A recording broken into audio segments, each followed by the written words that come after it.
पश्चिम बंगाल में जिस तरह से चुनावी रणनीतियां नजर आ रही हैं, वार पलटवार का दौर देखा जा रहा है, वो बहुत तीखा हो चुका है।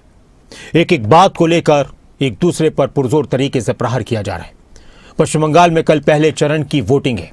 पहले चरण में मतदान की तैयारी के बीच दूसरे चरण की लड़ाई भी तेज हो चुकी है। मुख्यमंत्री ममता बनर्जी के लिए यह साख की लड़ाई है। टीएमसी अपनी लक्ष्मी भंडार और महिला शक्ति के भरोसे है, तो बीजेपी ने परिवर्तन के नारे को फिर से हवा दी है।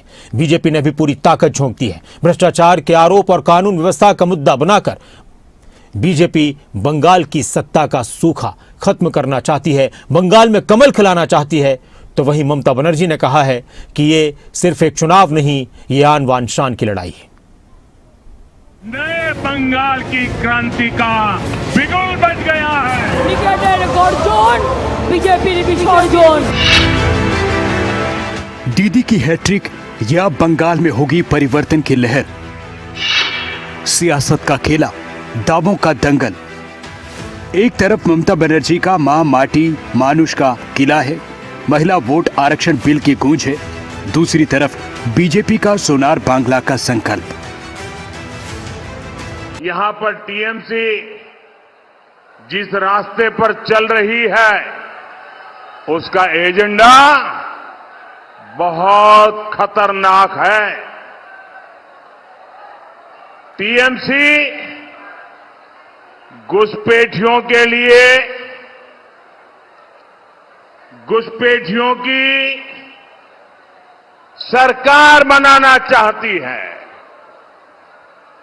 ऐसी सरकार जो सिर्फ घुसपैठियों के मजहब, घुसपैठियों की भाषा और घुसपैठियों के तौर तरीकों की रक्षा करेगी। आपको रिप्लाई देना चाहिए to the people of India that you are doing the illegal campaign for your party. It is not mahila bill, it is the delimitation bill, and mahila bill is already passed 2023 25th September, where more than 450 votes. एक तरफ ममता बनर्जी की साख दांव पर है, दूसरी तरफ मोदी शाह की जोड़ी ने परिवर्तन के लिए पूरी ताकत झोंक दी। सवाल है, क्या बंगाल की लक्ष्मी दीदी के साथ हैं लोग, या संदेश खाली का गुस्सा रंग दिखाएगा? दीदी टाटा बाय बाय,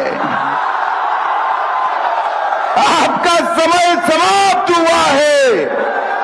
बहुत परेशान कर लिए बंगाल की जनता को, अब आपकी जाने की बारी है और कमल फूल के आने की बारी है।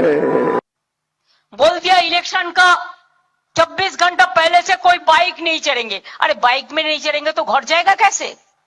बहुत सारे नखरी करते हैं, दूर दूर गांव में रहते हैं। ये क्या फरमान है? ये फरमान नहीं है, बदमाशी है, बदमाशी, शैतानी है, शैतानी है। ये लोग शैतान है, ये लोग जो चोर है। चुनाव प्रचार के बीच दावों का जोर तेज है। टीएमसी का सबसे बड़ा हथियार है उनकी कल्याणकारी योजनाएं। ममता बनर्जी का दावा है कि लक्ष्मी भंडार जैसी योजनाओं ने बंगाल के हर घर तक सीधा लाभ पहुंचाया है। बीजेपी का दावा है कि बंगाल में डबल इंजन की सरकार ही सिंडिकेट राज और घुसपैठ को रोक सकती है। बीजेपी की रैलियों में उमड़ता जन सैलाब क्या वोट में बदलेगा, ये बड़ा सवाल है। इस बार मुकाबला सिर्फ सत्ता का नहीं, बल्कि साख और विचारधारा का भी है। एक तरफ पश्चिम बंगाल की सीएम ममता बनर्जी का किला बचाने की चुनौती, दूसरी तरफ बीजेपी का भगवा परचम लहराने का संकल्प।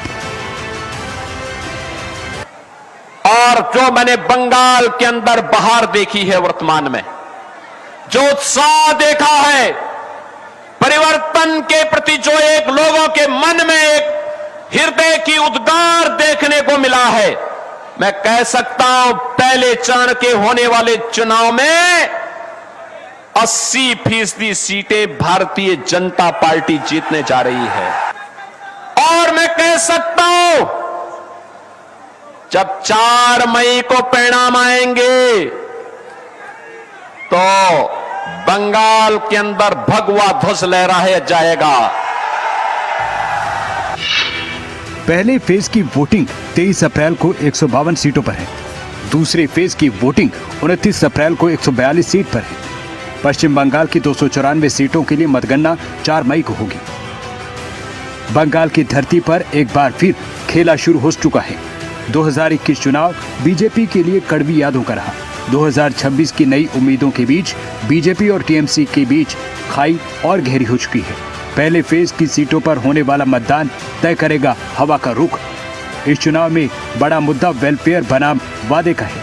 ममता बनर्जी अपनी लक्ष्मी भंडार जैसी योजनाएं और 15 साल के विकास कार्यों के भरोसे है। वहीं बीजेपी करप्शन, कानून व्यवस्था और बदलाव के नारे के साथ मैदान में है। जायके की राजनीति भी इस बार चरम पर है।